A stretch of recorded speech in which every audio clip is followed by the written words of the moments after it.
a Laker maniac, and he is the Archbishop of the Bronx Sexuals. Welcome back to Prince and Barty. All right, man, back at it, Prince and Barty, episode 121. Sorry for the hiatus, but we was in Vegas covering the Summer League. What's going on, man? Man, we here. We in the building. We doing big things. Man, I'm ready to talk, man. Summer League, so much to discuss. So many things we saw. And I got some movie news for you, so we'll say that for the end. All right, for sure, man. So, yeah, Summer League was dope, man. You know, it was cool. We saw the Bronny James, Cooper Flagg game. I was telling people that Cooper Flagg is every bit of 6'9". Big boy, man. He hell of a player. You know, it's funny. We were critical of the first game, saying his handle was suspect. He couldn't really dribble. Then he came back and killed the game. The game that we didn't go to, he ended up killing. So I think Cooper Flagg is definitely going to take advantage of the open space of the NBA. You know, having Klay Thompson. You know, Klay Thompson spreads everything out with that jumper. You saw he just hit 79 threes in a row. Yeah. He got that Meg Thee Stallion glow on him now. So Thanks. So he good now. But now Summer League was dope, man. You know, Vegas is always a vibe. They always show us love out there. We went to that Shaq podcast. What was your favorite moment of Vegas? Probably favorite moment of Vegas was taking a picture with Rex Chapman. I'm a big Rex Chapman fan. I remember when he shot them threes on Yo Boy. So, you know, and he was talking mad jump to MJ. So anybody who ain't afraid of Michael Jordan, I got nothing but love for. And I just remember Rex when he played the Spurs that one time and he shot that three where he turned midair and hit the game winner. Just one of my favorite shooters of all time. I mean, as you know me, I'm a corner pick and pop shooter. So that's what I normally like to do is shoot. I can't do too much on the court. So growing up, Rex Chapman was one of my favorites. Bruce Bowen was one of my favorites. Dan Marley, Thunder Dan. So just to see one of the great three-point shooters. Of course, the atmosphere of Summer League was great, man. Just being in the crowd. People were crazy. Fans was flocking left and right to see so many different things. Summer League was definitely a vibe, man. And I look forward to next year's Summer League when we go back. Nah, for sure, man. It's always dope to be in Vegas that time of year. Just a lot of basketball fans. So just seeing just GMs, you know, I think for me, seeing Rick Brunson, man, salute to Rick Brunson, Jalen Brunson pops. I didn't know he was that tall. So I'm like, damn. So it just goes to show you that he was playing in the 90s at point guard. That's true. 6'4", 6'5". So like a lot of times you see these dudes on TV, you think it's sweet. And they'll put you under the basket. But that's a fact. But I think one of the biggest Summer League stories is Chinese Joker, man. He's killing out there for Portland. You know, the viewership has been crazy with him, man. So Yang Hadsan from China, bro. They saying he the next Joker. The footwork, you know, he got the up, under, the dream shakes, everything you need. So what do you think about the Chinese Joker? What can he be? Is it hype? What do we think? He averaging more than Joker did in the Summer League, too. Summer League, man, cats play out of their mind. We just got to see if it translates to the better style of play in the NBA. I think that Chinese Joker is a beast, and it's going to be great to see what he does in the league. But then what is he going to do with the PT time he has in the league? How is he going to match up versus the Joker, versus Giannis, versus all the bigs of the league? So it's going to be interesting, but at the same time, his fundamentals is amazing. It's amazing to see what he can do with the basketball. His fundamentals is amazing. But as we see with the game, the overseas players play the game the way it's supposed to be played. I mean, I remember A Court of Rivals, the documentary on Magic and Larry. They played the game to the perfect way it's supposed to be played. A lot of times people say this style has changed because of ISO ball. The style has changed because we feed the ball to one person. Magic gets the ball spreads. Bird gets the ball spreads. Joker gets the ball spreads.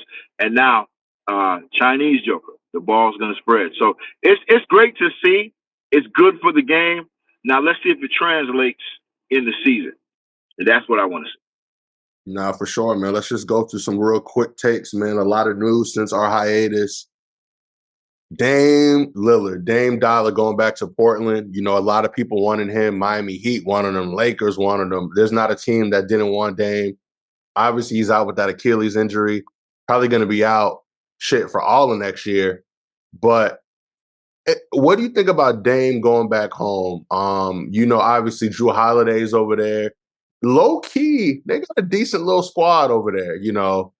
Jeremy Grant's still over there. I mean, I don't know if they can make a playoff run for real, but they got a decent squad. But what do you think about Dame? Some people say he just gave up in terms of, hey, man, I'm not winning the ring. Let me just go back where I'm comfortable. Nobody feels sorry for Dame. You know, he already got paid, waived in stretch. They owe him 100-something million. He signed for 40-something million with Portland. So Dame Dollar is definitely getting money. But what do you think about the decision to go back? Dame is loyal, man. One thing I love about Dame is his loyalty to the city of Portland. Even when he left, he didn't want to leave, but he was trying to win a championship, and it didn't work.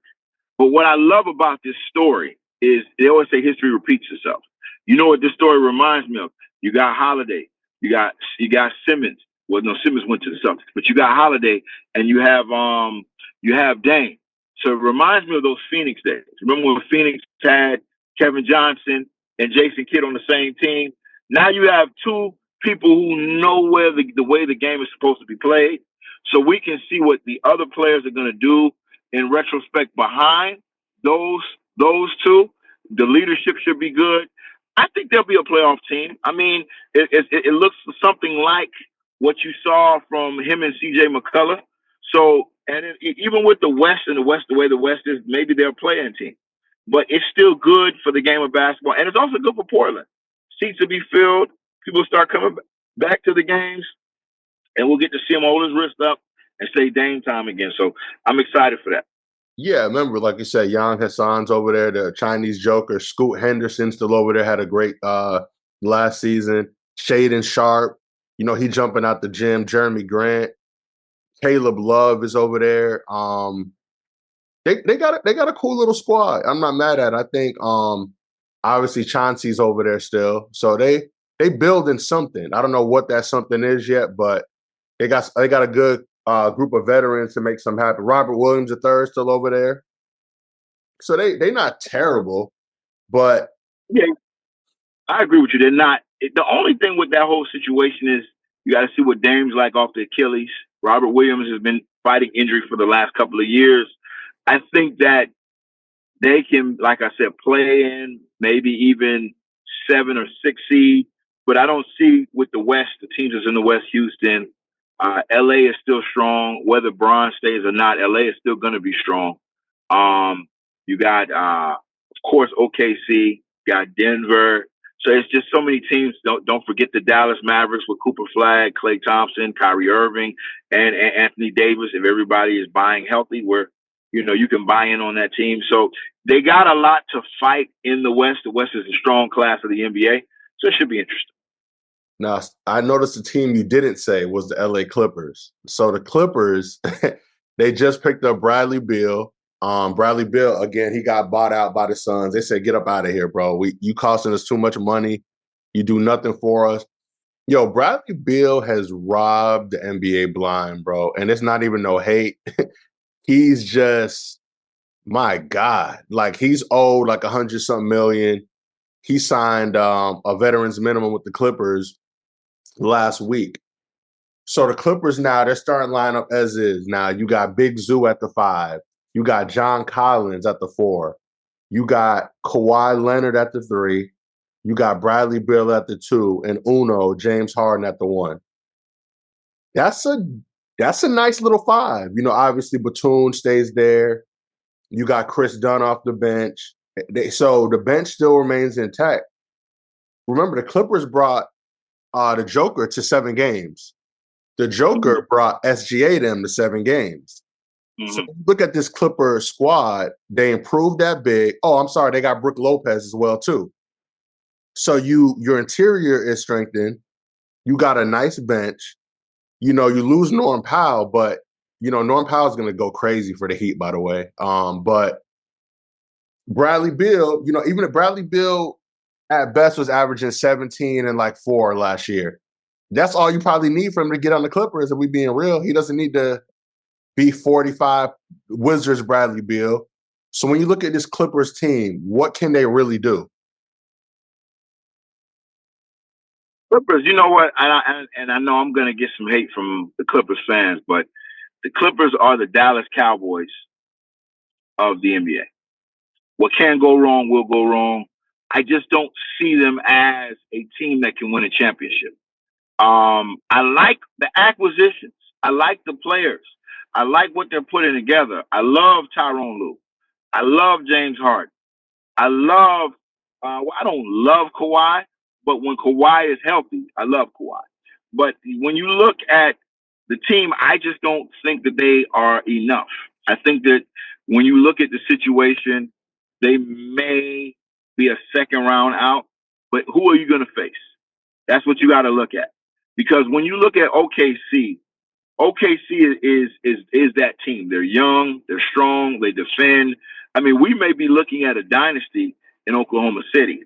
And I don't think that when you look at the Western Conference, I still don't think the Clippers are a top 17. I think they may be like, not a top 17, a top 16. I think they're a 7th seed at best, even with all the teams. Yes, the acquisitions are good, but I just don't think that there's a mind for basketball with these players. The only person who has a mind for basketball on the Clippers is James Harden. James Harden knows how to orchestrate a team. He knows how to keep pace. He knows how to do what LeBron, Steve Nash, Jason Kidd. He can dictate pace of the game, and that's a great thing that he does. That's why he deserves more respect as far as Hall of Fame goes.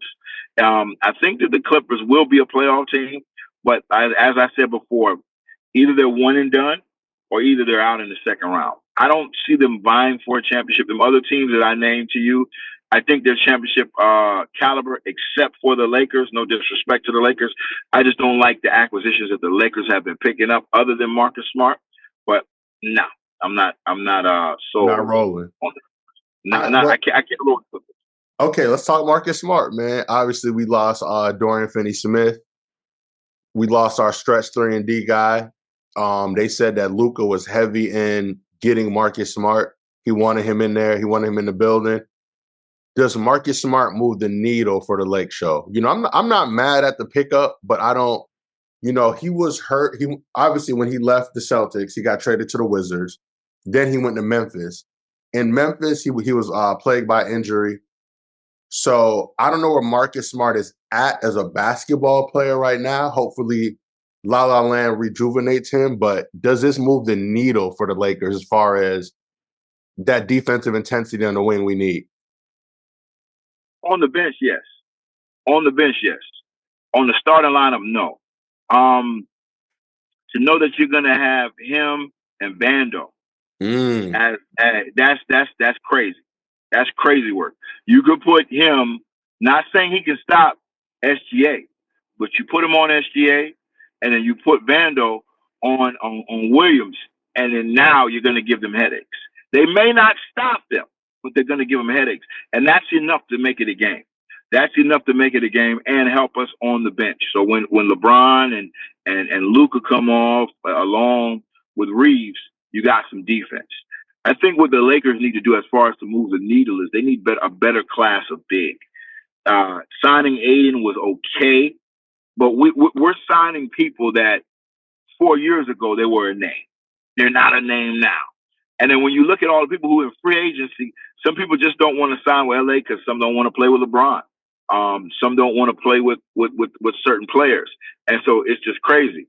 And so when you look at it, it's a crazy situation. But you know what? I had a question I wanted to ask you. There was a report that came out that, I'm a big Bron fan, but there was a report that came out where Chalmers and a few people were saying that LeBron is an a-hole. Full class a-hole. He's mean. He sent Chalmers home crying. He was very disrespectful to people. They were saying that because that was the argument for bronsexuals, that he wasn't an a-hole as much as Michael was. And now we're hearing. Listen, you know me, man. I don't bite the bullet. Listen, I'm not a fan to LeBron. Even though people call me a bronsexual, I'm a fan to journalism. I'm going to tell the story, so I got to tell the story. That's what it's about. Chalmers said he was an a-hole. Other people said he was an a-hole. They said D. Wade had to check him because he was so nasty to players and cursing players out. Oh, we lost because of you. He was blaming players in Miami, and Wade had to pull him to the side and said, bro, you don't do that. Like, that's jacked up. I mean, what's your take on it? I mean, of course, I know you already kind of knew behind the scenes because you have your sources, but what's your take on this story coming out at this point, this late in LeBron James? Is it something to taint his career, or is just the truth finally coming out? I think it's both. I think now it just shows how dirty the business is, where when LeBron was the person providing the money for the league, when he's the cash cow's gotten old now, right? So there's no use for him. He's not winning championships. The game is already global.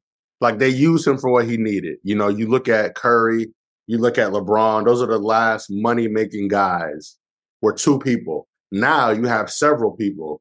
Games International now. So it kind of runs its own course now.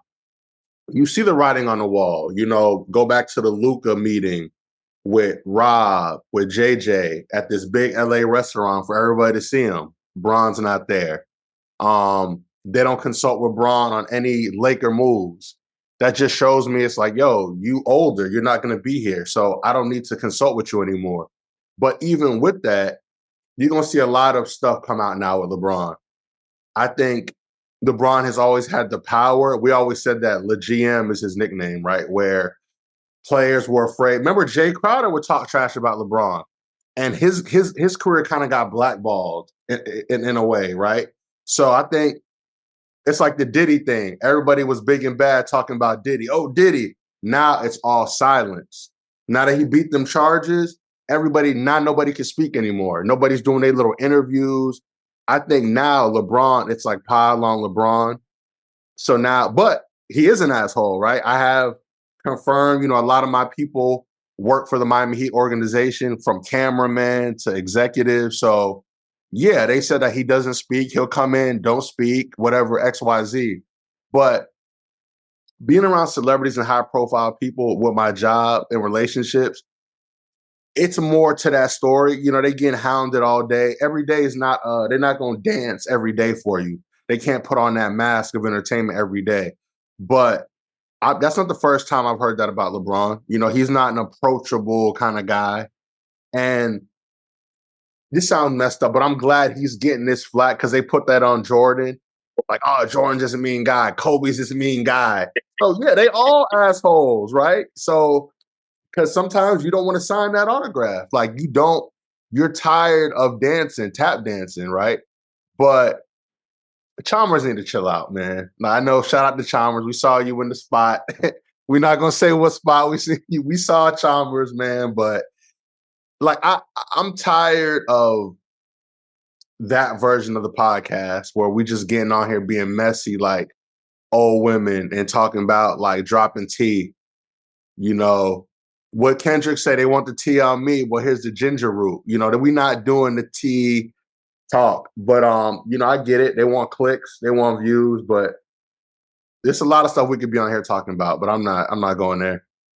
Well, let's stay in the same window. It was two things I want to discuss with you. I'm gonna go to the next one later. To what you said about Kendrick, but you're a Lakers fan.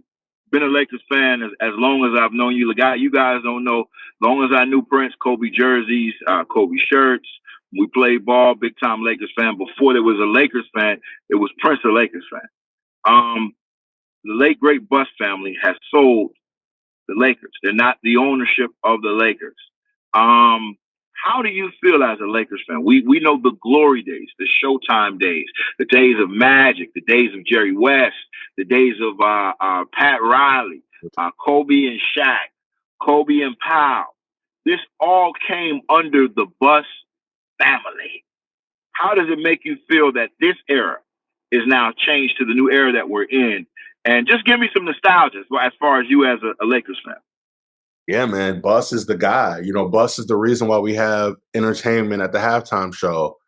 Jerry Buss is the reason why we got pretty cheerleaders. You know what I mean? Just he brought the entertainment factor to the game. And I think that's because he bought the team for cheap and he needed to fill the seats. He realized you need to provide entertainment other than basketball. Even when the Lakers wasn't good, you know, they had the pretty cheerleaders. You know, he would invite celebrities and give them free season tickets just to have them front row. He created the entertainment in basketball. So, I get the business part of it, man. You know, when you build up, similar to the Cowboys, when you build up a franchise to that magnitude, you know, $10 billion, and the Buss family still owns 15%. Think about that. You sell for $10 billion and you still own 50% stake. Genie's still the governor of the Lakers. So, and remember, the guy who bought it, he owns the Dodgers. So it's big business. I think a lot of people seeing the Clippers owner, Bomber. Basketball ownership is big business. So that's why when the Celtics just sold as well at a historic pace, imagine what the Lakers would sell for in like 20 years. I think this is going to be worth $100 billion, easy. No, I agree with you. You know, that's a very, very good statement. So SGA is getting $70 million. Devin Booker $70 million a year. Like, these players are getting more money. These TV deals are getting crazy. So the ownership is getting crazy. I mean, salute to I saw something. They said that if all the kids split up the money after taxes, whatever, they could all walk away with like $800 million liquid cash. Think about that. Like, when they divvied it up to each kid, everybody got like $800 million cash. So it's a ridiculous amount of money these days, bro. I mean, it's worth it. Look at the ticket sales. The average family can't even go to a sporting event anymore. So that's true. It's big money. It's big money, man. Real quick, man. I know we talk sports, but I want to give nostalgia before I ask this question. So you guys don't know, me and Prince met in the music industry. Before Prince was in TV, he was a big time DJ. I give you guys know, worked cool with Dre, worked with DJ Khaled, big time people. The reason why I'm giving this story, of course, because, you know, me, I used to rap and you hosted the mixtape for me. This whole Kendrick Drake situation, I just want to get your take real quick take. Drake just released a new record. It's not hitting as hard as it always hits. Is this man in the grave trying to climb out? And can he climb out? And does he need to just hang it up and just focus on other business? I don't think he will. I think pride, you know, he makes so much money, it's hard to walk away. You know, I think with a lot of these artists, man, they miss that spotlight. They miss it being about them. I don't even think it's a money thing anymore. I think it's just more of their name being relevant. Drake been out since the last 15 years. Drake been the topic of discussion in the music industry. I just think like Kendrick just showed a chink in the armor. You know, it's something we've all thought as fans of, you possibly being a culture vulture, all the things that Kendrick said, but we never seen someone on his level speak to it and put it in that kind of order. You know what I mean? So Drake will never be done, man. He still makes great music, you know, to his level. He still has fans, whether it's TikTok or whatever the case may be. He's still gonna, but as far as, all right, that's a great question. Look at culture now. When they talk culture, the Clips put out an amazing album. The Clips are in their late 40s, early 50s. The world is talking about that. Nobody cares about sales. Nobody cares about hit singles. Kendrick made it go back to the true lyricism, and like, you have to listen to lyrics. Raekwon dropped an album. You got these old school cats. Slick Rick dropped an album last month. So people want to hear just good music now versus sales, Hot 100 singles, streams. I think that's kind of going to the wayside, and people just want to hear bars again. So sadly, Drake's demise brought back lyricism in a way. You know what I mean? You got to rap for real now. I can concur with that. I can concur. Real quick, we ain't talk. Let's jump to the Barty report. It's the Barty report. Let's be great. Let's be great. Where H. Lombardi, aka Barty, brings you the latest news, rumors, and updates of the NFL. Real quick, we ain't talk NFL. Real quick. Let's just jump into it. With the acquisition of Abdul Carter from was it Notre Dame, I think it is, or Penn State. And now you have them partnered up with all those studs on the defense. I know you always say, well, I'm high on your team. I'm only high on your team because blue collar is what the Eagles are. Blue collar is what the Giants are. People don't know when I grew up around Giants fans. And so I was the outsider being an Eagles fan because I like Randall Cunningham. But the only team in my division I respected was Big Blue. Is this acquisition bigger as far as defensively than offensively, what we've seen from Debo going to Washington or Pickens going to the Dallas Cowboys? Because in my opinion, I think Carter, and I'm drafting him in my fantasy league, fantasy report as well. I'm going to pick him up. That's going to be one of my first major picks. It's going to be an upset alert. Not too many people know. Maybe one other person knows I'm going to pick him, but that's one of my main guys I want to pick because I think he's going to be defensive rookie of the year on that Giants defensive line. Do you think that acquisition is bigger than the other two I named? I agree. I think Abdul Carter is, we ever see somebody like this since probably Carter for y'all, the other Carter for the Eagles. Yeah. And Micah, where people are already saying they're generational. You know what I'm saying? Mm-hmm. So I think, you know what? From what it looks like the Giants are building a mini Pittsburgh. And why I say that is they're getting that defense together, right? But they're also getting, obviously we got Malik Neighbors, you're investing into the quarterback position. I think we're going to have a decent year, man. I think it's going to be a year of when Daboll won Coach of the Year. What was that, 2 years ago? Most important, where Danny Dimes had his best year. I think Daboll, and it's a do or die for Daboll too. I think him and Mike McDaniels, I don't know whose seat is hotter. I think Mike McDaniels for sure. But definitely. I think the Giants are going to get some big wins this year. That's what I'll say. I can't predict how many wins, but I think, like you said, the NFL East is kind of, we might get some off on the Cowboys, on certain teams. I don't think the Commanders are going to be as good as they were. I know because when there's smoke, there's fire. You still didn't pay Terry McLaurin yet. I don't know what's happening with that. The longer you wait, it's like, why do these teams wait so long, right? It took forever for TJ Watt to get paid. He just got paid. And now Micah's looking like, what are y'all doing? So now you got to pay Micah more than Watt. So it goes up. It climbs up. Why do these teams wait so long? Where like a Harry Roseman, he pays you before you even think about it. Yeah. So, yeah. Harry Roseman. So he's not even thinking about that.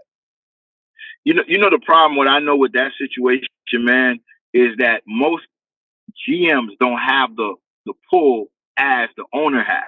You look at Dallas, the owner does more pull than the GM. So even in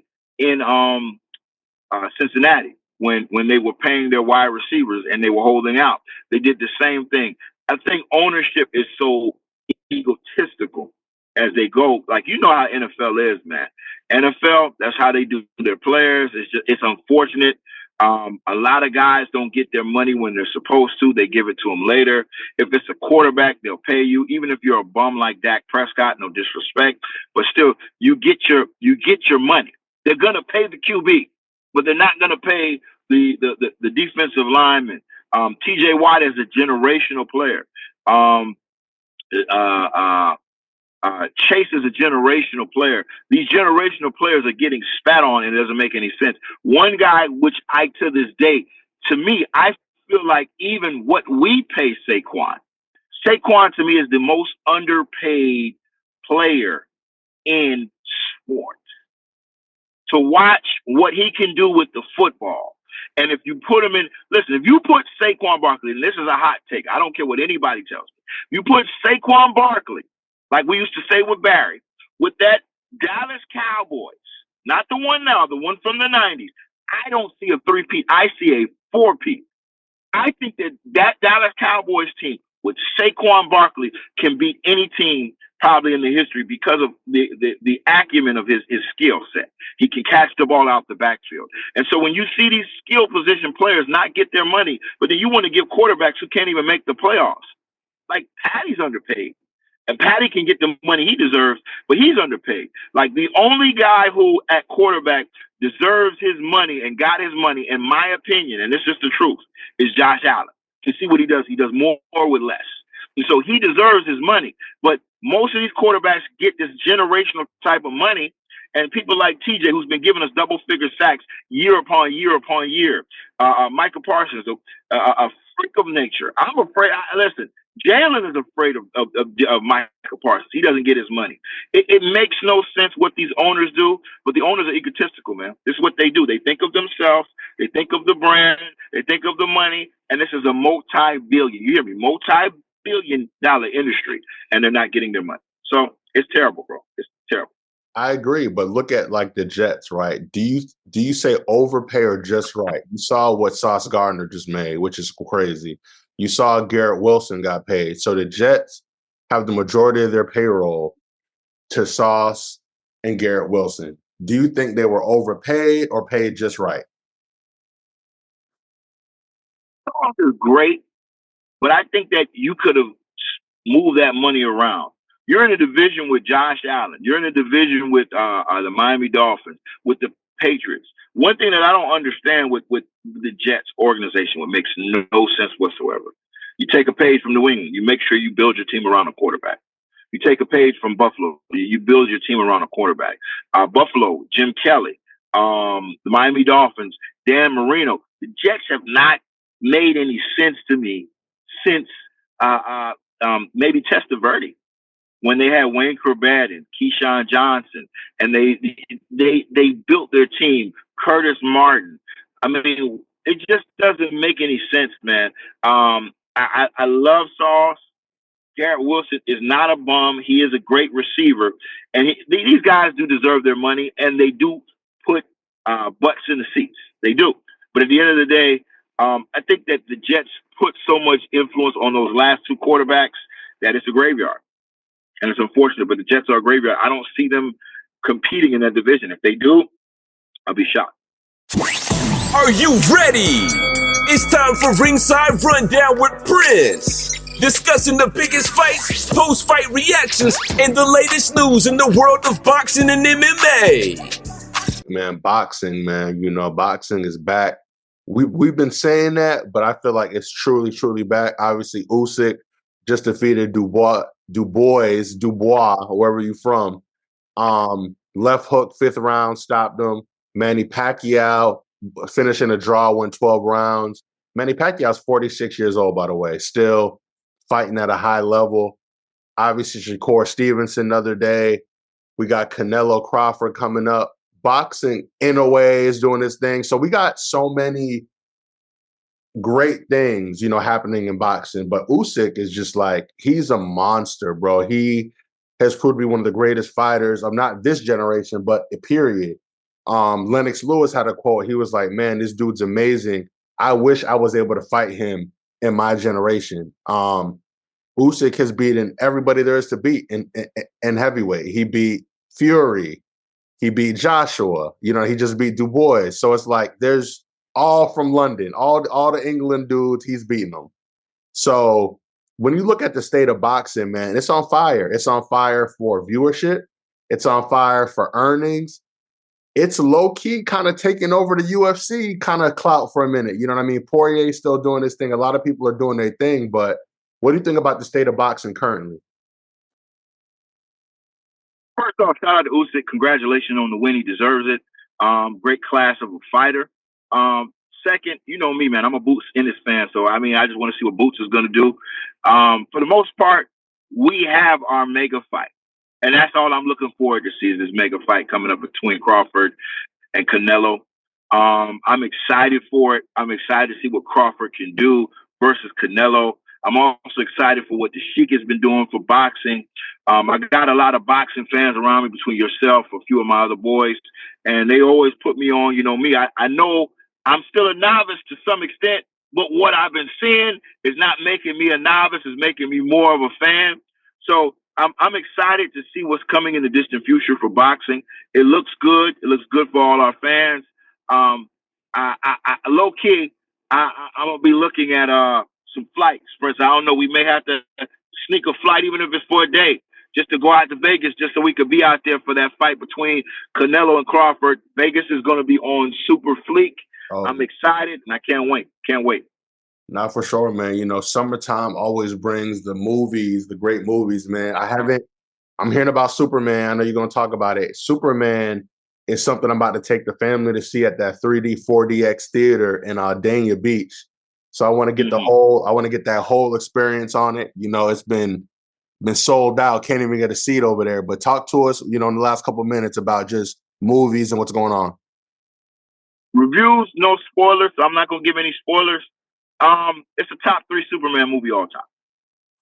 Top 3. It goes above and beyond. I will say one thing that's a spoiler. We know how much Superman loves everything. He's a human. He wants to be humanity.